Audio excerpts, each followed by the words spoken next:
Mga plus-size model nakipagsabayan na rin sa pagrampa ngayon. Ang ilan nga sa kanila ibinahagi ang mga pagsubok na kanilang nilagpasan para makamit ang kumpiyansang makipagsabayan sa fashion industry.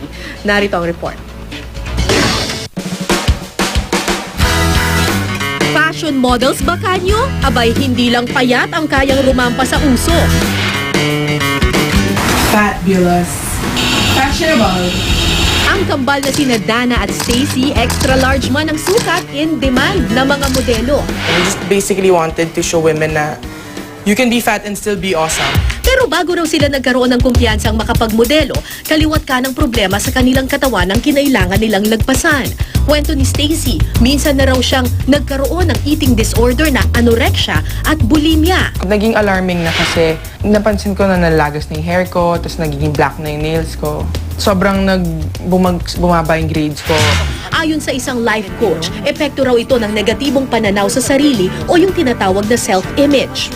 Bukod sa depression, maaari raw itong makaapekto sa pakikitungo sa iba at kalusugan ng isang tao. It's the mind game. How you talk to yourself. Alam mo, napaka-ideal na maging payat. Diba? It's ideal kasi nakikita natin sa magazines. Ang realidad is different people have different body structures. Si Rona Samson naman na isa ring plus-size model, umabot sa bigat na 250 pounds noon matapos maaksidente at madurog ang tuhod. Wala kang exercise, nasa States din ako nun, so kahit anong kaingin ko, big portion. Pero dahil sa positibong pananaw at determinasyong makalakad muli nang walang saklay, unti-unti niyang binago ang kanyang pagkain at sinabayan ng ehersisyo. Kaya heto na si Rona ngayon. I lost 100 pounds in 15 months. Kung kaya ko, kaya mo din. You're your own cheerleader na talagang kaya ko to, kaya ko to. Kasi some people will say, 2 linggo lang yan.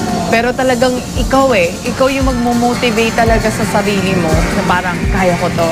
Sina Dana at Stacy naman sa tulong ng kanilang pamilya at pagsusulat ng blog, unti-unting tinanggap ang sarili. Pinalalakas na rin nila ang loob ng iba pang plump Pinay sa pamamagitan ng advokasiyang Fat Revolution. When you really love something, you take care of it. Diba? I mean, it's a basic principle. You should be able to live your life the way you want it. Kasi, alam mo yun, it's a gift.